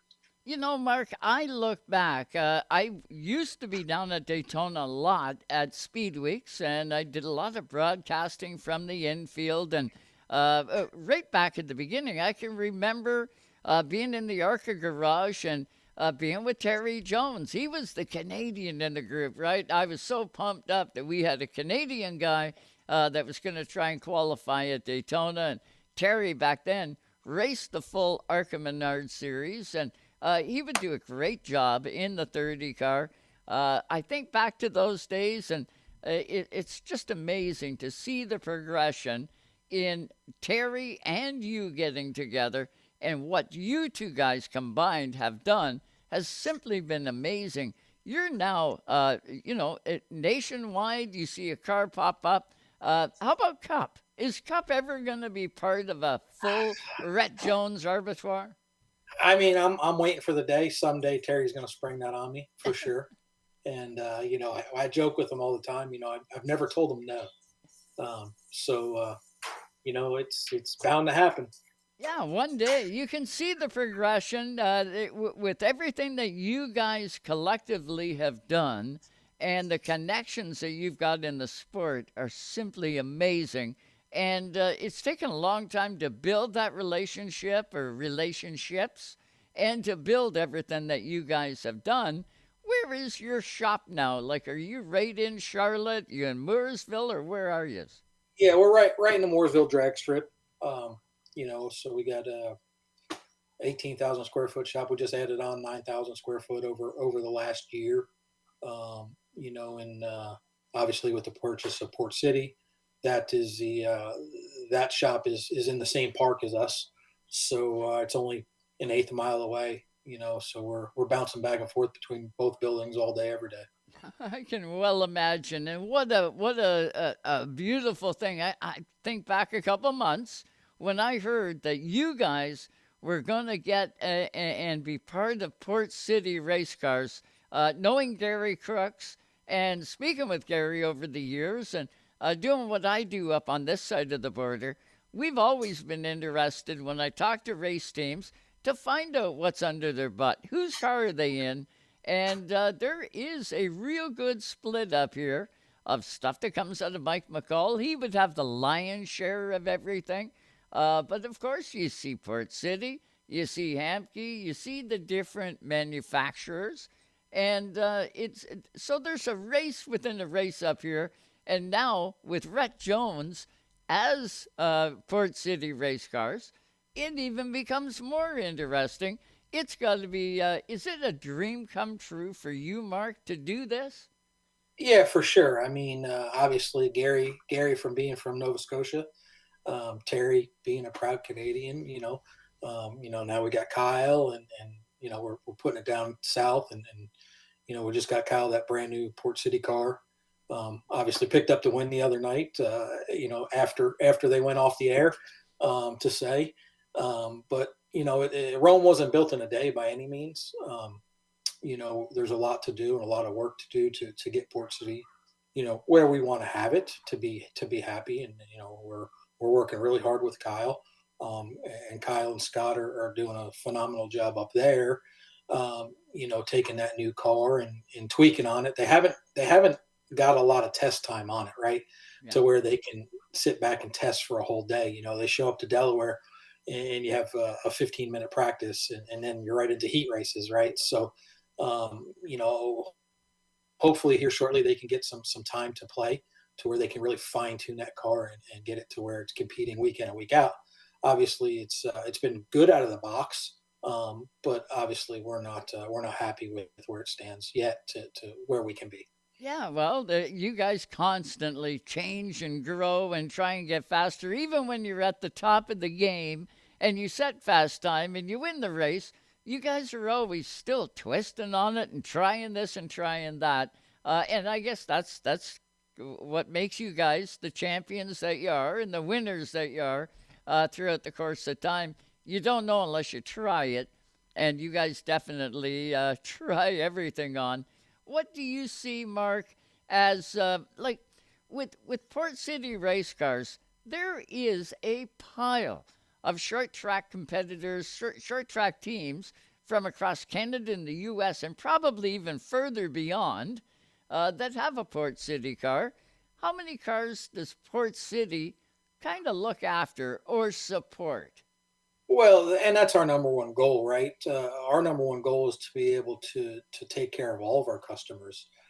Gary's got a database that he's been fine tuning and working at for years. And we're getting closer and closer to where you can pick up a phone and call Gary or myself, or and we can help get you in the right directions along with Jeff Foltz and everyone at Port City. We have a goal and we have a direction that where we want to be in the future. An app-based type program, to where our customers can log in and work on their stuff. So there's a lot of Port City cars out there. Let's face it, Hamke right now is at the top of the echelon, and we're with the players involved and the things that Terry, myself, Gary, Jeff Foltz, Noah Gregson, the Steckleys, Greg Zipadelli, right? The people that we're putting together and the nucleus of this deal to try to knock them off that pedestal, right? It's going to take a lot of hard work and a lot of drivers from across the country. We had Kyle race the other night at Delaware. We had Buddy Shepard in Kern County last night, led the big race, and right there with 5 to go, Harvick and Jacob Gomes and himself, they all got together and Keelan snuck by and won the race, right? We had Cole Raz up at Wenatchee last night, ended up third, right? So without, and numerous other guys throughout the country racing on their Saturday night stuff, but we have a lot going on. Like I said, Rome wasn't built in a day. We're striving to excellence and to put Port City on the map to where it's a household name. Yeah, and it's coming. You can see it, from where I stand, and I got my eye, my thumb, whatever, on the short track end of things from a Canadian perspective, pretty well coast to coast. And it's cool to see the effort that's being put in by all the manufacturers, but really with Port City, I can feel and see a noticeable difference. So from a Canadian side, I'm out in, I don't know, I'm in New Brunswick or I'm in Saskatoon, and I'm going to buy a new late model car. I want to take a look at Port City. I want to maybe buy my stuff through Port City. Do I contact you at Port City, or do I contact Scott? Is he a Port City dealer here in Ontario? I mean, the plan is to end up, putting something in Canada. Whether it be, not sure where we're going to be at yet. If myself, Gary still runs the day-to-day every day. Between him, Jeff Fulton, and the fine group that they have over there, that would be the first thing I would, point you in that direction. Obviously myself, and, I've got Rhett Jones that I'm looking over, and Kyle's program, and trying to keep my, my hand on that all day, every day. But, there's definitely an avenue for us to open up a dealership type person in Canada. It's not out of the realm to say anything. So we're looking at that. Like I said, Rome wasn't built in a day. We're trying to get everything where it needs to be, and obviously we've already talked about doing a West Coast dealership, possibly a Canadian dealership also. Yeah, that'd be a great idea. Set something up here. Interview. Of course, I have guys on from across the country after they've won a race, and I try and ask them, who have you got underneath you? And oddly enough, last week, had a guy from BC that won, and I asked him, he said, well, I've got kind of an older car, but I got a new Port City front end on it, and I thought that was kind of cool. There would be a lot of that stuff, wouldn't there, Mark, where you've got a team that's got a car, and it's a mixture. Oh, for sure. There's a lot out there, and I really haven't paid attention to the ACT stuff, right? And until we got involved and with the purchase of the company, and man, it is huge up there. And we have the main location, which takes care of a lot of the, Connecticut, the New England area, and then some ACT customers, right? So we've got a brand new hot rod going together right now at the shop here in Mooresville. Beautiful ACT car, which we hope to get on the racetrack here shortly, and try to get it up that way and run in the New England, Canadian area. So there's a lot of them out there. You don't realize, when Harley had Port City for years, right? And then Gary got involved, and you don't realize how many Port City cars are really out there throughout the country. Oh, yeah. Loads of them. Mark, are you guys doing just super late models? I say just super late models and pro late models, or does Port City offer a wider spectrum than just the two that I mentioned? Right now, it's basically the super late models, the pro late models, and the ACT cars. We've talked about in the future, looking at a crystal ball, what could we do as far as ARCA cars, trucks, Xfinity cars, right? There's sky's the limit, right? And that's one of the things that bringing Zippy into the fold with, he has that experience at those higher levels. If I had to look in the crystal ball, I'd say it might come someday. Probably sooner than later. But for right now, it's just the pro late models, the super late models, and the ACT cars. Well, that's cool. And that's a big enough area to be involved in, and, to make a difference that you guys want. You don't want to go in. It's not like Rhett Jones to go do anything half-assed, we'll say. You guys always go in with both feet and do the full deal. Let's talk about Kyle now for a couple of minutes. What a shining, young, bright star we've got in Kyle Steckley. And to see what you guys put together last year as a combined effort, and to really see what he's doing so far in 2025, pretty damn exciting stuff. Oh, for sure. I mean, Kyle is, he's one of the younger kids that we've had our eye on for quite a while. Obviously, Terry being that proud Canadian he is, we raced Dominique Van Weerden and, Tristan Van Weerden, Grant Quinlan, a lot of Canadian kids throughout the years. And a couple of years ago, we went to Delaware and raced the pro late model race and the Canadian race with Noah. Mm-hmm. And it was something to get Noah back in the race car as quick as we possibly can after getting left off his NASCAR probation. Right. And that very weekend, the spotlight opened between Jonathan Arts and Terry and Luke Ramsey and Noah actually watching Kyle on the racetrack. Some conversations started, and then the snowball started happening, and here we are now. And we had a great year last year with Kyle in his first year in the super late models. This year's been a little bit of a struggle here and there. There's no hiding that. We've had really good speed. We've had a lot of stuff take us out of contention. There at Hickory last week, we run third to fourth of the whole first part of the race, from lap 0 to lap 160, and came down pit road, bolted a set of tires on, and we couldn't run 33rd, right? And it was, unfortunately, it's one of those things that happens, and it just happened at that time, right? So we got a lot of good things coming up here in the next little bit with Kyle. We're going to do some testing next week, and then we're going to get ready to head to the Minnesota area for a double weekend. Really looking forward to that. So Kyle's, he's a young kid. He's energetic, and Scott's done a phenomenal job raising that kid. Mm-hmm.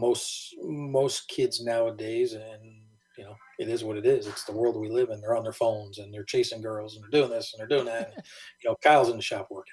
Yep. Whether it be up there working on his own stuff, or working on his Canadian cars, or working on customer cars, to jumping on a plane and flying down to North Carolina and working in my shop, day in and day out from dusk to dawn. So Kyle's a racer, true and true. And Scott's a racer, right? So obviously, their past and where they come from and how they've been racing for so many years. And, Scott's instilled a lot of those things that he learned over his life into Kyle, and you see it, right? Yep. He's a heck of a talent behind the wheel, but he's also a heck of an asset to have in the shop day in and day out. So I look for big things to come. I think we might be on Kyle's 16th, 17th ever super late models. With last year and then this year, and super late models in the South are tough. I mean, it's the best of the best, the Bubba Pollers, the Stephen Nassies, the Derek Thorns, those guys, and Cole Butcher, right? Yeah. How many starts in a super late model does Cole Butcher have? Right? And Kyle's right there with those guys, and we just got to fine tune a little bit with him and with us, right? Yep. We've got to get our cars better, and we got to find, what Kyle wants in that race car.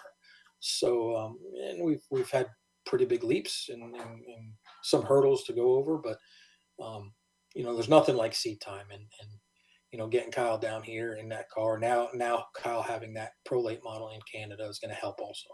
Well, listen, if it was easy, everybody'd be doing it, and you guys are doing it correct. I can guarantee you that. We're with Mark Rette, Rette Jones Racing. Of course, car owner for Kyle Steckley. We watch him in the ASA Stars Tour, even part of Port City Race Cars. That was just out a couple of months ago. Another wing to what Rette Jones Racing is. And now that's a big, big thing to wrap your arms around. One thing that you said there, Mark, that really gets me excited, and this sport is, and it's been a well-known fact for quite a few years, you got to have money to go, and you want to drive this truck, you got the money, you can drive this truck, you got to have the talent, but if you got the money, we can get you a ride, sort of thing. And when I look back, and I can't help but think of the days when Jack used to have the Gong Show, and he'd put these, young drivers together on a track and let them battle it out, and they'd take the winner of that and push him in to a ride. And it was just kind of cool, where you prove yourself and get a ride. And what you had mentioned there, that, the talks happened at Delaware Speedway with you and Luke and all the guys, and Kyle was the one that you were looking at. That makes me feel good, a little warm and fuzzy, because the kid is talented. And to have someone, have a group of guys like you guys notice that and give him the opportunity. Yeah, he has to have money, but you're going to put him in a productive piece and give him the opportunity to shine. And now we got a Red Bud winner. Now we've got a guy that is competitive. And when that 30 car shows up, make no mistake, you know it, the other teams go, damn, he showed up again. It's like when Bubba shows up or Cole shows up, and that's what makes it. And that makes it really cool. I know when Kyle Steckley shows up to any race in Ontario, it turns heads. You know what you're going to get when he hits the racetrack. And that's cool. And you can see the progression in him. And it's because of what you guys do collectively and a bunch of hard work on his side.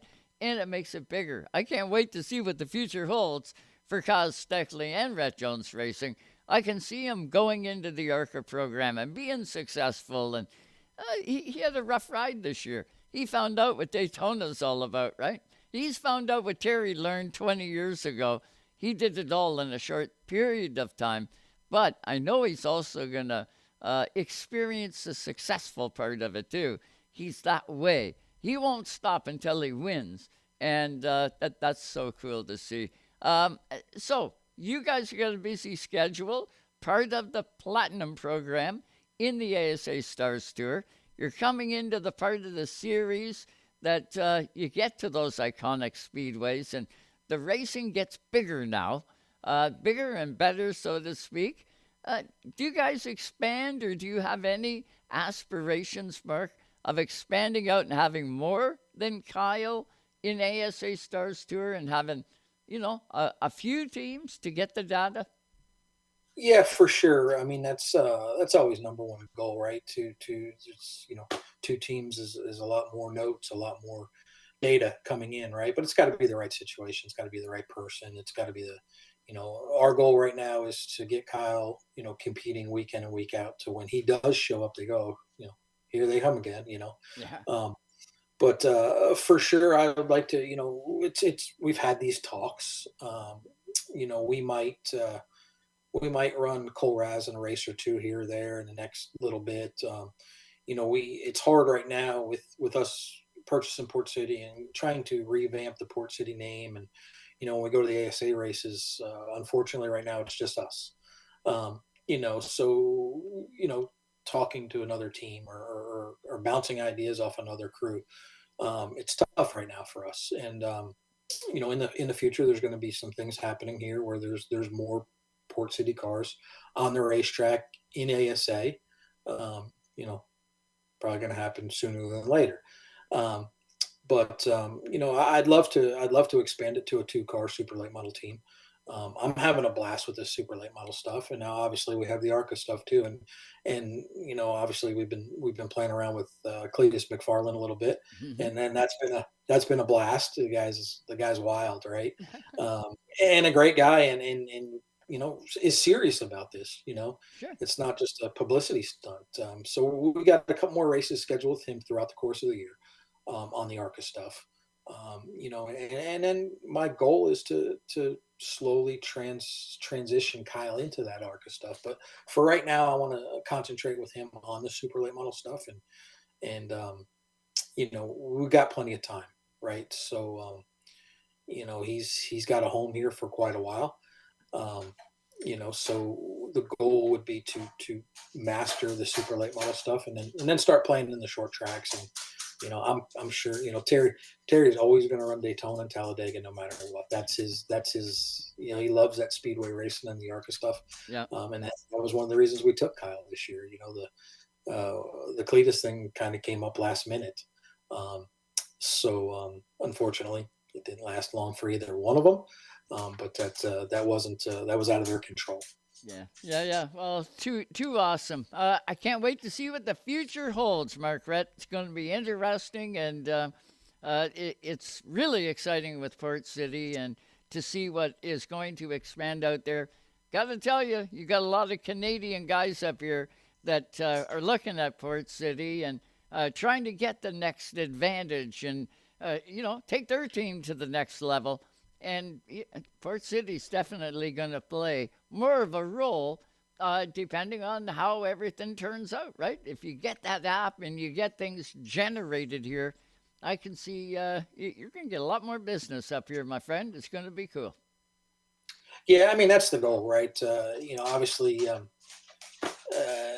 tell Terry all the time, he loves racing in the States, but, he is a proud Canadian. And we fly that Canadian flag high every week at the racetrack on top of the hauler, right?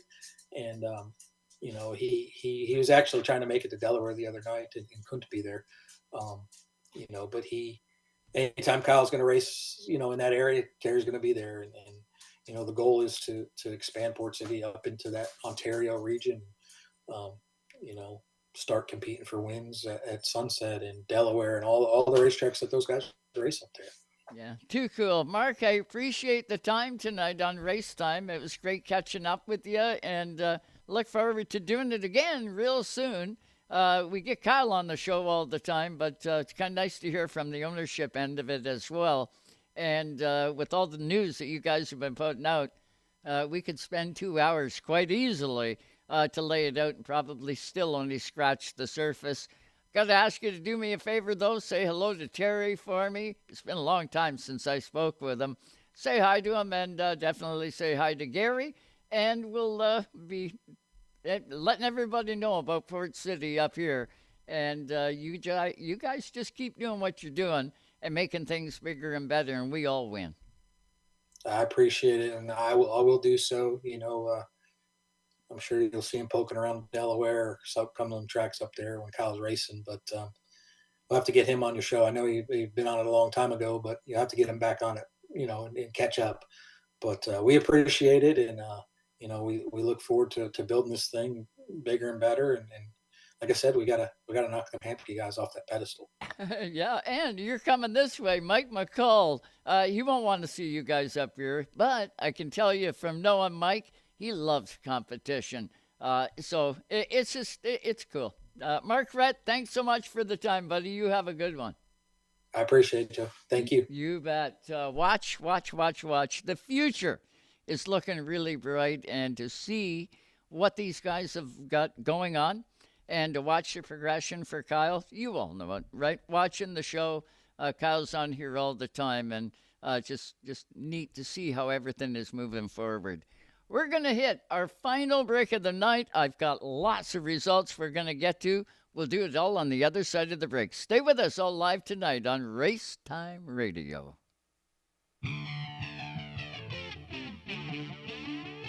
Race Time Radio is fueled by BP Race Fuels, the worldwide leader in race fuel technology. Hey everyone, Josh Stoddy here, 17 Pro late model driver for Canada Clean Fuels and Canadian Flat Roof Systems. Keep it locked on Race Time Radio with Joe Chisholm.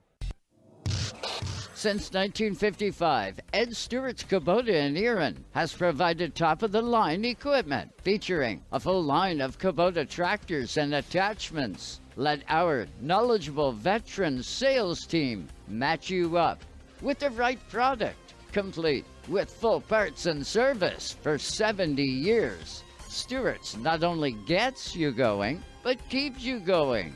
Stewart's Equipment. Get the job done. It's time. For over 30 years, Quick Fire Starters have fueled the sport on and off the track, making lighting your campfire as easy as 1, 2, 3. There's no need for kindling or paper. Just pop your Quick Fire Starter in the pit, add your wood, and presto, you're a pro. Quick Fire Starters. No harmful chemicals, and guaranteed to light your fire every time. Quick Fire Starters, the world's best fire starter. Tonight's Racetime Radio is brought to you by GSR Parts, sprint car specialists with chassis, engines for dirt or asphalt cars. From wings to springs, GSR's got you covered. Also by Quick Fire Starters, the world's best fire starter. The Motul FIM Superbike World Championship features production-based racing motorcycles battling it out around the world to see who will be crowned Superbike World Champion. The entire season along with highlight coverage of each race, including World SSP 300 and World SSP, is right here on REVTV. The NASCAR Canada Series is on REVTV, Canada's only national touring series, featuring the best drivers in the country, racing on challenging street circuits, ovals, and road courses. The NASCAR Canada Series on REVTV. Brought to you by WeatherTech Canada.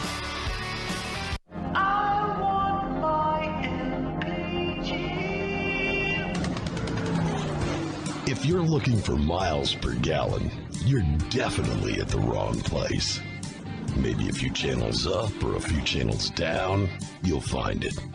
But this is Racetime Radio. And now, back with your host, Joe Chisholm. And welcome back, one and all, to Racetime Radio. Man, the time is flying by, and we are getting up on the clock. Let's get back to the Sauble Speedway results, shall we? I did catch up with Pat Schmidt, driver like from years ago. It's been 25 years since a guy's been in a race car. He was there back when I had the Speedway. Pat Schmidt, number 24 late model, winning races, him and his brother Andy. And, of course, Pat retired out. Hadn't seen him after that. I sold the Speedway. Well, fast forward to last night. I'm back at the Speedway, and Joe Jr. said, "You're not going to believe this, old boy. Pat Schmidt is in a car here tonight." I said, "No way." Went over, and sure enough, there's Brad, and that's Pat's son, Brad, and Pat himself. He went out, ended up finishing the race third. I got a clip with him. Here he is. Okay, how about this? We have got him. How about this? Pat Schmidt, after a couple of decades, is back in a race car here at Sauble Speedway. Pat Schmidt, how are you? Good, buddy, good. Joe, nice to see you again. Yeah. Man, oh man, how about this? Back in a race car after, what, 25 years? Gotta be. And you finish on the podium, third tonight. Well, thank you, yeah. It was a lot of fun, yeah. Yeah? Just gonna do it for the grandkids too, and they might get driving, and my son Brad's gonna drive a bit. Yeah, it's gonna be fun, Joe. That's awesome. I can't tell you how much it means to a lot of race fans, Pat, to see you back in. Right. Last time you were in a car, you were in that number 24 silver late model. It was always a rocket fast car, and that's you and your brother Andy. We're out here forever. Yeah, I got to thank Andy for sponsorship, Besters Aggregates, and Tint Plus Limited, in Teeswater. Yeah, I got to thank those guys, and I'm just so happy that I got to meet you tonight, Joe. I haven't seen you in a long time, man. Yeah, I'm so glad you're doing great. It's been a while. Tell us the history on this car. There's a little tale to it. Well, Sheila, my wife, and I bought the car new in 2007. And got a little rusty, so in the winter I made it into a bone stock, and here we are. Isn't that's fantastic? Yeah. So from the showroom to the racetrack. You got her, man. It's fun. Yeah. So what's brother Andy have to say? Does he know about this? Oh yeah, he's happy, and he helped me out with some funds, and everything was great. Yeah, he's coming up to some night, so you're going to meet him here. Oh man, that'll be exciting. You got to be careful though. Andy will want to get back in one. I might let him in it one night. Let him wheel her. Too much, Pat. Congratulations on a great start, buddy. Thanks, Joe. I look forward to Victory Lane here one night. Yeah, we're going to run here all summer, so we're registered, and this is a track I like. Gotta love it. Thanks so much, Pat. Welcome, Joe. You bet. So good to see Pat Schmidt. He's looking fantastic. 67 years old. He hasn't missed a beat. He looked fantastic on the Speedway. Okay, junior late models were also at Sauble last night, and double features for those kids. Going to Victory Lane, the 30. Josh Davenport, here he is. Well, how about this? We catch up now with the number 30 car. We got Josh Davenport. Man, you did it again, this time at Sauble. Yeah, well, we had a really fast car tonight. First race, I was running leading, caution came out. The outside here on restarts is very dominant. You just get rolling the momentum on the top. Yeah, it was just, Tommy ran me clean. We had some good battle, and it was a good race. Yeah, you gotta love it when it comes together. Car's looking fantastic, Josh. You've been keeping it in really good shape. Yeah, I've been trying anyways, just running people clean, and yeah. Okay, so now tonight, Sauble Speedway. Do you like Sauble over Sunset? Do you like Sunset over Sauble? What's your favorite? I don't really have a favorite. I like them both for different reasons, and yeah. Well, you got the win in both spots. You got to be the guy with the target on his back now. Yeah, it's people. Whenever I get in battles, it's always clean, and it's when you get out front, you kind of just got to hit your marks, and yeah. Sponsorship on this car, who you got? Well, first of all, I got to thank my dad, my mom, my sister, all my sponsors: King's Excavating, Just Foam It, Duke's Performance, Shellswell Racing, JD Sweet Corn, K&K Pest Control, BD Pumpkins, Elmer's Lighting Supply, Blush by Rob & Co., and Image Wraps for making the car look awesome. Hey, you nailed it once again. Keep it going. Yeah, good job for that young driver. Just a mirror image of his dad, of course, Todd Davenport. Another feature win, the second one, and it goes to another son of a racer, Tom Gibbons' son. Thomas went to victory lane. Here he is. Okay, with Thomas Gibbons now, driver of this number 10, goes to victory lane in race number 2 tonight, the feature event. Thomas, take us through that one, man. That was quite a race. Yeah, it was pretty good. I didn't think I was going to get it until the mid-race restart when I got the top, and that top just rolls here. Like, if you're not on the top on the restart, it's not good for you. So you've come a long way, my man. Look at the size of you. You keep growing. Yeah, I've grown a lot in the off-season. I'm taller than my dad now. Are you helping him with the concrete? Yeah, I helped him a bit last summer, and I'm going to help him more this summer. Yeah, that's the stuff. School's almost done, right? Yes, we only have like a 1 month left of school. So you'll get it all wrapped up, and what's the summer doing? Is it going to be a full-fledged race season for you? Yeah, we're gonna hit all the Sauble races in as much Sunset as we can, and then in the fall we're gonna do autumn colors. Yeah, you gotta love it. The car's working real good. You got any changes you guys will do? No, it's a really good home-built car. Me and my dad built it in the off-season, and he built it really well, and no, yeah, we don't gotta change nothing. Yeah, pretty handy having Frank as grandpa too, right? Yeah. Pretty amazing. A lot of good sponsors on this car. Yeah, I got Graham Family, CarQuest Port Elgin. I got Gingrich Service Center, Stickers and Scuffs Podcast, Graham Driving Service, Foss Construction, Image Wraps, and I can't think of any more. So you got one win. Where'd you finish the other race? The other race, I got second. So I got a first and a second so far on the year. Gotta love it. Points night tonight. Yep. Good stuff. Thomas, congratulations. Thank you. Okay, we got time for one more, and it is a junior late model. Ends up coming home in the third spot. Did a great job. Driver the 01, Caleb McConnell. Here he is.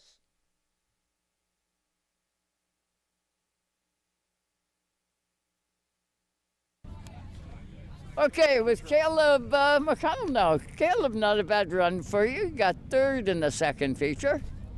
Yep, got third. We didn't practice all day except for going to Sunset. Finished second there. Then we had to cut. Then we came here and finished third. So yeah. I guess it was a good day. Gotcha. So take us through that race.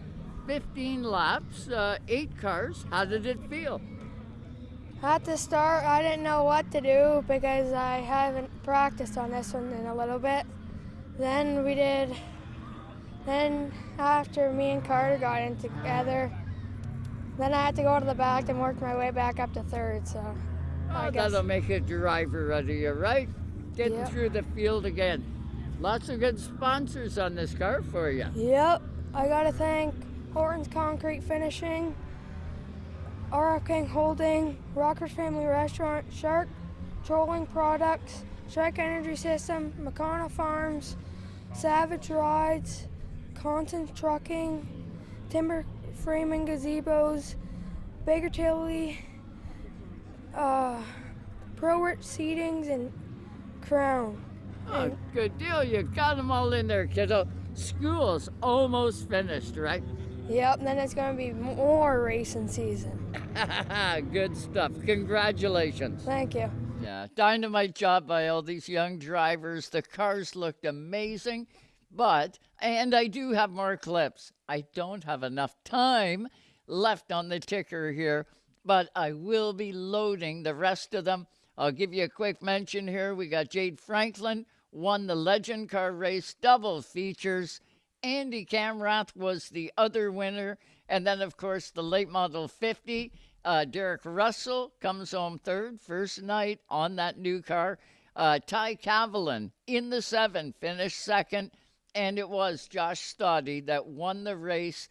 I'll load them all to the Racetime Radio Facebook page. And you'll be able to watch them there. But that is going to do it for us tonight on Racetime. Got to thank you all for tuning in. Got to thank Susie Q in the production room for doing all she does to do the graphics and everything and produce the show. But that does it for us. Have a good one. We'll catch you next week on Racetime Radio. Thanks for listening to Racetime Radio. Visit us on the web at www.racetimeradio.com. We hope you'll join us again next time for more Racetime Radio. Come on now, dig. Exclusively on your home for the hardcore race fan. Excellent, buddy, excellent.